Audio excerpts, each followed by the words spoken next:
Hello and welcome back, everyone. Happy Wednesday. This is definitely not my second time recording this because the first time we didn't have the audio recording on. Today we're going to be taking a look at Tinto Talks number 9, which is going to be detailing stuff about Project Teaser. They say they misspell it all throughout here as Project Caesar, but this is Project Teaser, and what has everyone is generally accepting now is Europa Universalis 5. It's just not officially Europa Universalis 5, which leaves us with Europa Universalis 5. Now, in this, we are going to be discussing, or they are going to be talking about buildings. And this is the most exciting Tinto talk I have seen so far, or leaves me the most excited, probably even more than the announcement, which made it look like there was Europa Universalis 5, because we all knew there was going to be a Europa Universalis 5. But this one just leaves me super, super excited about how the economy works, because there's an amount of granularity in here that could lead to there being a very deep and complex system that is very, very decision dense. And so I'm super excited about this. Obviously, we don't get a full rundown of how things are. We're just getting like a snapshot. But with the snapshot we are going to be experiencing, there's going to be a ton of stuff coming on. So let's jump into it. Welcome to another Tinto Talks. This is the 9th of its kind, where we have where we talk about a very secret game that we have not just hinted at relentlessly in every Tinto Talk up until now, using the codename Project Teaser. Wow, I've never seen someone misspell Happy Wednesday worse in my life, but here we are. And today we will continue with the third of 4 talks we now have about the economy systems of the game. Next week is going to be trade, which is going to be a super banger, but we'll get into that. So let's start. Let's with the extra period. In the previous development diary, we talked about, we mentioned constructions and how you will need lumber for expanding the mines. In this game, almost all the constructions will require different materials to make progress, and if that material is not available in the local market, construction is stalled until the material is available. This, for me, is super, super exciting because this is going to make it... So, we haven't really unpacked trade yet. We're unpacking it next week. We don't really know how it's going to affect things. Trading, I assume trading will generally be less efficient. If trading is less efficient than using stuff that is locally sourced, then this is going to introduce a level of granularity and strategy in that if you have really cheap goods for producing certain types of buildings, you are going to be incentivized based on regional, resources available, produce certain types of buildings, which means the economy that is efficient for you, kind of in Sweden, for example, is going to be different than North Africa because you have different resources available, and these resources will inform your ability to build different types of buildings. This is tremendously exciting. Now, this is a way of kind of massaging or encouraging certain behavior that is so much more exciting than just saying, hey, you get a 10% bonus to like wood output if you're in Sweden or in Russia or something like this, and you get a 10% bonus to XYZ if you're in like North Africa. Instead, this is giving us a type of thing where, okay, we have all this wood available, we should build buildings that consume wood or in their construction, or consume them in their production methods. More on that in just a minute. This includes things like road building, shipbuilding, recruiting regiments, building buildings, and expanding RGOs. Recruiting regiments is also an interesting one because this means that you are going to be encouraged on the basis of not some sort of, hey, you get a cavalry bonus, this is why you should build cavalry if you're in like Poland, but instead you might have just more horses available, and if you have more horses available, it's easier for you to recruit and maintain this cavalry and reinforce and all these sorts of things. And so allowing regional resources to influence what is optimal for your play is so exciting. One major complaint I have about Victoria 3, other than the loud car outside, is of course replayability is kind of low in Victoria 3 because what's the most efficient thing for one country tends to be the most efficient for every country. If what we have available in our country dramatically informs what we should be building, then this is going to make it so that you actually have to think and make decisions on the fly in a way that's influenced by your resources. So this alone is just already super, super, super cool. That every building's going to cost different stuff. It's not a matter of, I have to source wood for this building. Well, some buildings are going to take clay, some buildings are going to take stone. And this is going to influence how you make decisions about things. And also, it might even influence, you build wood early, and maybe this influences you down the line than if you had built clay early. I don't think it's going to get that granular, but it's something to think about. Okay. For example, building a lightship in the Age of Renaissance requires naval supplies, lumber, weaponry, copper, tin, and metalworks. While moving your capital requires paper, books, stone, lumber. Did I mispronounce? Okay, marble and gold. And so, okay, we get some more ideas. Moving your capital is also going to be something that I think is, it's going to be pretty cool considering how your control radiates outward from your capital. And it might be something you do throughout the game in a way that makes sense, rather than like some EU4 cheese, move your capital to like, something to like country swap to get a different bonus, this type of thing. And okay. So let's talk about the buildings themselves. Buildings are rather important in Project Teaser. There are hundreds of different types of buildings. Some can only be built in rural locations, and some require a town or a city. So this is also super exciting as well, because you are going to have some decision making in terms of what you make rural or keep rural, what you make a town or a city, and there are hundreds of different types of buildings. Hundreds, that's plural, so at least 200 buildings, unless he's a liar. So this is going to mean a ton of decision points. Now, hopefully, all of these will sometimes situationally be appropriate to build, and maybe a lot of these buildings are just going to be kind of upgrades of each other, so like a fort turns into a star fort, so maybe there's not as much as what it initially appears, but this is very exciting.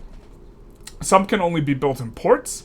Some can only be built in other countries. Now, the other countries one, I'm curious of all the things. When I initially read this was a wild sentence to me. But I think that, we can think of a few. If any of you have any ideas of what buildings could be built in other countries or types of buildings, please feel free to put them down in the comments. The ones I was thinking of is like embassy, trading outpost, maybe some sort of like spy network building.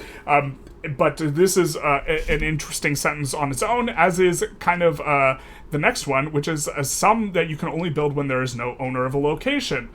Lots of buildings are unique to cultures, regions, religions, and even to specific tags.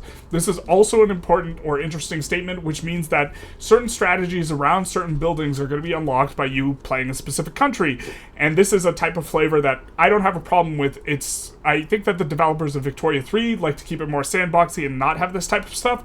I think this type of stuff increases replayability, but this combined with, again, how regional resources might inform what building strategy you have is super, super, super exciting, because you can build any type of building anywhere, or, well, you can't, because this says you can't, but the point is like, you might want to build stuff because the different materials required are cheaper to source, in a specific area of the world, and so even though you could import resources to be able to build a different building, maybe it's not good, but this is going to allow more replayability or interesting strategies, hopefully, that vary from country to country. Some buildings can only have one level, some have a fixed cap, and some have a cap that scales with population development and so on. Okay, that makes sense. Buildings can also be categorized into 3 different types of categories. Buildings that can produce goods. Now, here throughout the rest of the dev diary, he refers to these as producing buildings, and this is like a term that I don't like at all, because producing buildings, like when you start a sentence with producing buildings, when it's a noun, versus producing buildings, like when you're talking about producing as a verb,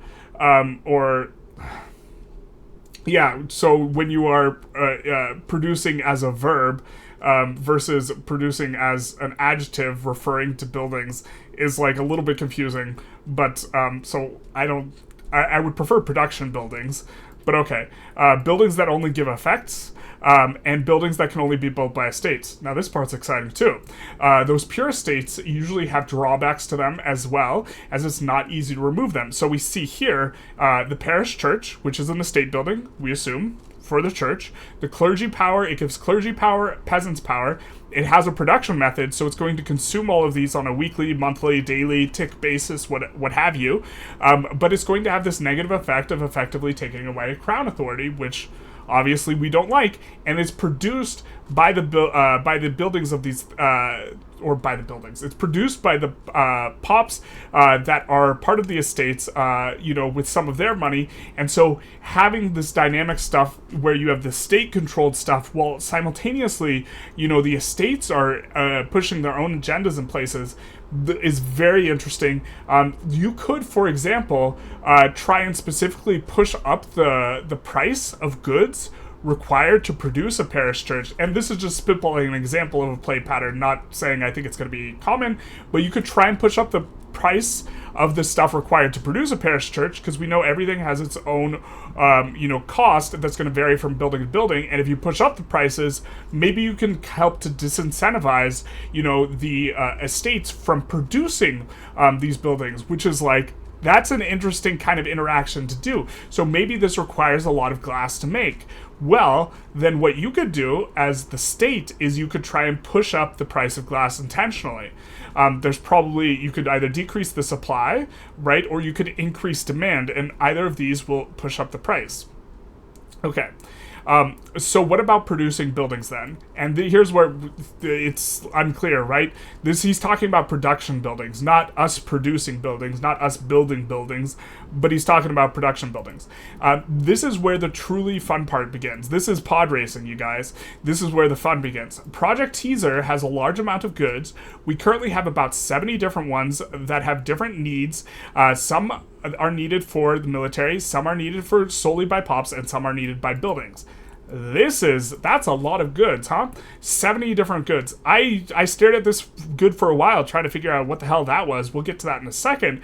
But with 70 different types of goods, this is going to make there a really high amount of granularity. I imagine this will be super overwhelming initially, but when you're playing and you have eureka moments because you realize something's a strategy or something's going to be effective in this instance, it's a very fun, like, kind of gameplay pattern. Or it's not a gameplay pattern, but it's a player emotional interaction limbic system type pattern. And I'm thinking that with so many different goods and so many different strategies revolved around the goods, it's going to be super cool, and you're going to have a lot of moments where you're like, oh, I have, XYZ good in this spot, I should do this because this makes sense in this situation, even though it's not a normal play pattern. And so anytime games foster those types of experiences, they generally get more interesting, and also is probably a better simulation as you add more goods, or will tend to be. Producing buildings in towns, and that is production buildings in towns, and cities go from guilds and workshops to manufactories and mills at the end of the game. See, there's a definitely missing end here, and the first time I did this, I went over this so many times because I was just like confused, and whenever you're making a video, I want to keep talking like the entire time, which means I don't have time to pause and think, because I have to think as I'm talking, and when someone writes a sentence like this, it's very, very deeply confusing to me. But shout out to at the of the game, we do like being at the of the game. At the of the game? Yep. That is the sentence. But that is going to be at the end of the game, we assume, is the typo though. But at the of the game. Okay. These include everything from paper makers guilds to foundries. A producing building outputs one or more. A production building. We're going to call them production buildings because I just can't. A producing building. A production building outputs one or more types of goods. Makes sense. Finally, we get buildings that are purely giving an effect. These include granaries, which increase how much food you can store. Storage of goods is also a tremendously interesting one, especially because we have variable costs that are not always going to be in place. Like, for example, we need lumber mills to expand the mines, right? So, in theory, we would like to have an amount of lumber so that we could activate all of our production methods like here and keep them active, but we would even want a surplus beyond that, right? Because with a surplus beyond that, we can afford construction. So in theory, you'd want a very slight surplus. You stockpile a bunch of wood, and then you go and you build your upgrade to your mines, and then your wood stores deplete down, and this would be kind of like the most efficient thing you could do, maybe. Okay. These include granaries that increase how much food you can store, libraries that increase literacy, big nice. Big nice. And different types of forts, star forts versus regular forts, buildings that train manpower, port buildings to help with shipbuilding, and much more. We do love that and much more. This is a placeholder with this is code for I don't want to make a list, you don't want to read a list, so let's see our way out of it. So let's continue. Some claim you could build stockades of wood, but we only trust stone. That's true. Almost all of the buildings, though, have production method, which impacts how they work. And this is what is really, really exciting to me about this dev diary, is we have production methods alongside, last kind of dev diary where we talked about we not only had we had variable prices. So when you have a combination of variable prices and production methods, this for me is what's most interesting about Victoria 3. I know that at the heart, Victoria 3 is about pops, and it's about pops joining interest groups and this type of thing. But for me, this isn't an important part of the gameplay and the simulation. It's the production methods. And we have here a bunch of different production methods we see here for paper. And you can see some aren't very profitable, some are profitable here, and this is because wood is really cheap in the state. We'll get to this in just a second, but when you have variable stuff, a variable and interlocking economy in this way, this is so, so cool. I'm super, super happy that they are taking, basically for me, what is the most interesting thing about Victoria 3, and trying to put it into EU5, Project Teaser, if you will. And so we have production methods. Okay, let's get into it. All production methods have at least one production method slot with one production method, but many have different methods in each slot, and there are plenty of different buildings with multiple production method slots. Okay. He's basically saying it's going to vary. What is a production method, then? A production method is a list of goods that are required for the building to function. There are two categories of production methods: those that produce something and those that do not. They are, of course, talking about something that's making it a producing building, or something that is making it a louder car outside, which we do like. Something that's producing effect, like the castle here. An example is the castle. There we go. Perfect. That doesn't produce any goods, but still requires stone, masonworks, weaponry, and tar. That's tar. We didn't know that was tar, but that's tar. Now we know. The more you know. Shout out to tar and your neighbors? People outside? Okay. To function, and it does not get any of the get those goods, then a castle will not function properly. The effectiveness of a building is based on the lowest available percentage of goods present. Now, the way I'm reading this is if we have 100% of, the stone, the metalworks, and the weapons, but we only have 10% tar, then it will consume 10% of each of these and then operate at 10% efficiency. This is as I understand it, but this means that, okay, we really want to make sure that we don't run out of this stuff if we go to war, which makes the stockpiling stuff very, very interesting, because I think in theory we could turn off this building and just stockpile some tar, and then we would have tar available if our neighbors get too rowdy and come to our castle. We can turn the castles on if we go to war, and then we dump the tar, this type of thing. And so, being able to stockpile goods is an interaction that is not present in Victoria 3, that I kind of wish was present in Victoria 3, because it can lead to interesting strategies. Okay.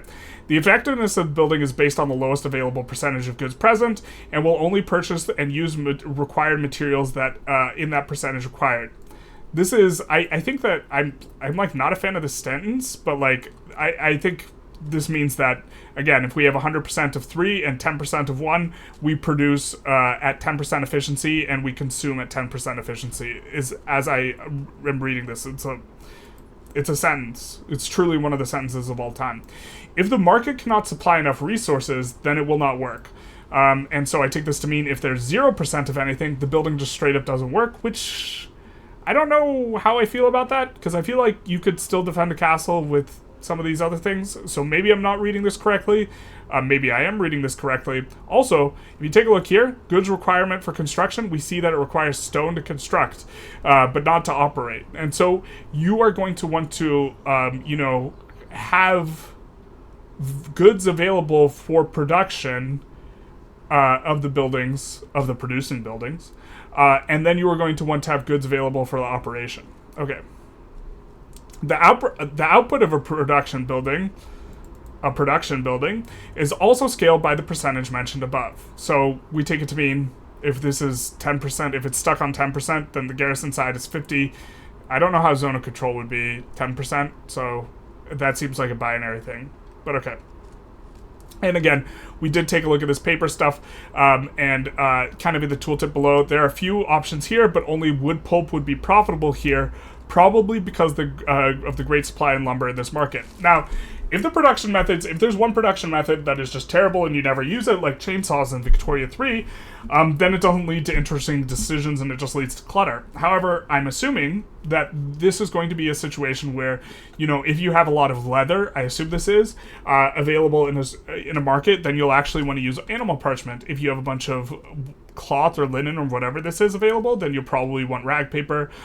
Same with fiber pulp, and this is hemp or something, and then versus just wood. And so I'm assuming that this is going to inform what you build, but also this only has an output of half, so it's probably going to be, hey, we don't want to do paper intensive stuff in a place with a lot of animals, so you probably don't want really administrative based things in a thing with animals. You probably don't want like a very heavy burger influence, like this type of thing. But you know what might require a lot of leather? Like armor for raising military. So now we have a thing where we want to have in a specific region that has a lot of leather. Maybe we build military and we don't build this big urban city, and this is informed by the fact that we have a certain types of goods available and others that aren't available. Okay, and of course, and this is a very important paragraph here, and of course you can automate the production method selection, which will adapt it on a monthly basis based on what resources are available and what would be profitable. Super, super, super nice, because as you might be able to imagine, if you're starting to have hundreds of provinces, and each of these provinces have multiple buildings, and they all have different production methods, that's a lot to do. I already think that local goods are a tedious micromanagement type thing in Victoria 3, and so this is a very important one. The UI also allows for macro decisions regarding production methods, so the UI is also probably friendly in that you could look to turn everything on or off at a certain time, which is going to be, I don't know exactly. I think that the way I understood it, and we'll probably understand it a little bit better next step diary, which covers trade, but a market covers just like a provincial area, and you have multiple markets in your country, is as I understood it. So the macro decision might be a little bit aggressive in some cases, but maybe you want to, you're going to go to war, and so instead of using tar to make whatever else you use tar other than pouring it on your neighbors, you conserve the tar knowing you're going to go to war soon, and so you turn off all the production methods with that in mind, is maybe a thought or something you could do. That way you can turn on all your forts if your forts aren't turned on. Okay, other important aspects. Those are important. That's what we heard. Every building requires employed pops to function as well, and those require upper-class pops like burghers, clergy, and nobles. So the states get their chunk. And also increases the potential for them in that location, making the pops slowly promoted. So more pops will become the thing. So if you make a ton of like paper mills that require burgers, let's say, then those pops will get promoted more, and you will get more of these pops in the area, and this will affect clout. Clout, I don't think it's called clout. It's a state share, whatever it is. We're going to use some Victoria 3 words. It's going to be what we do. This can be slightly awkward, as powerful nobles and clergy will construct more buildings that make them more numerous and powerful, like the church building we had seen before, the parish church, which is giving clergy and peasant power here. Producing buildings, that is production buildings, that are not profitable will be closed, and pops will work in other buildings. However, you can always subsidize the building if you require the goods or other benefits it gives. Again, this is with dynamic prices. This makes it so that certain buildings will be super, super profitable, certain buildings will be not profitable at all. You can subsidize something, especially if you want to develop a stockpile, I assume. This is one reason to do this.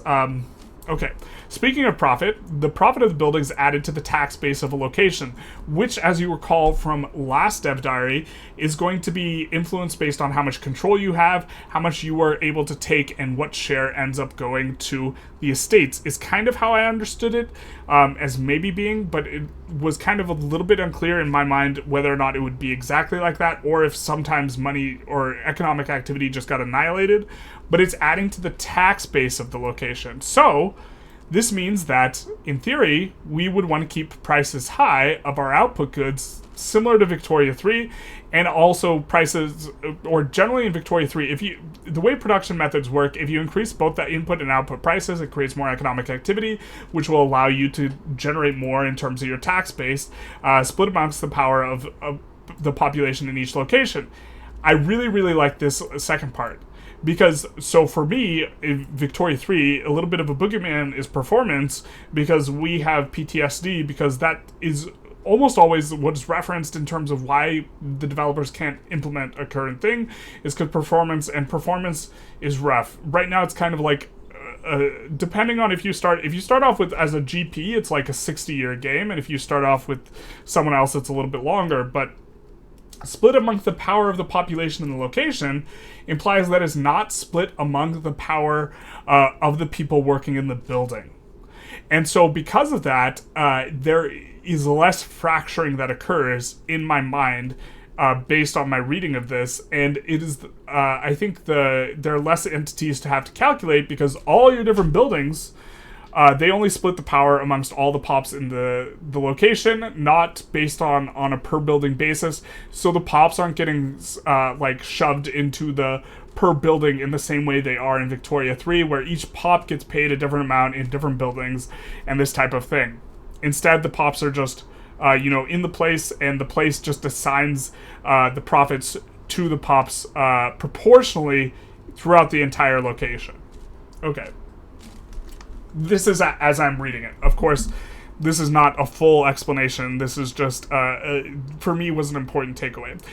You can always close and open a building if you want to manipulate prices, or if you want your pops to work with other things, and you don't want to destroy a building permanently. Okay, now this is an interesting one, because this implies there is a reason why you would want to destroy a building permanently. Now, of course, we would want to destroy buildings that are giving us malices. I'm not a fan of the benefits, but that's like... or the word benefits if it's a malice, but that's like a little bit of a different thing.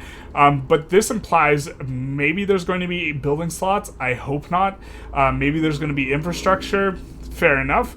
Or reason to destroy a building. Okay.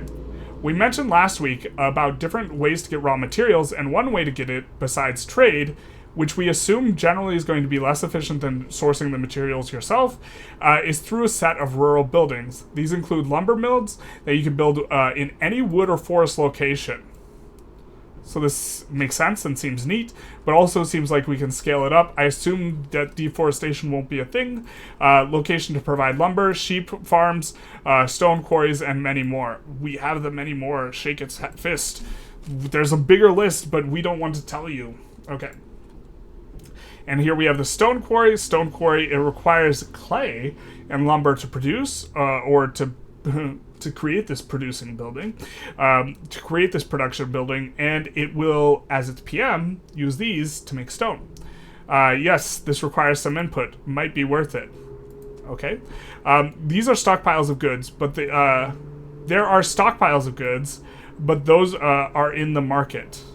And so there being stockpiles is also really interesting. Again, as we mentioned before, you stockpiling stone for a while before starting to build a building that's going to have requirements for construction, so that they slowly drain down, is maybe going to be a play pattern if you are trying to do stuff.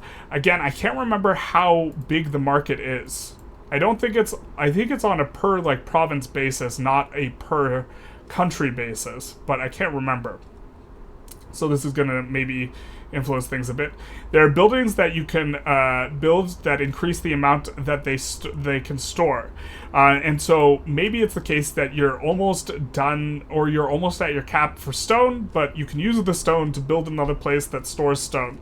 As if you do not have the goods required for building unit construction, those will not function.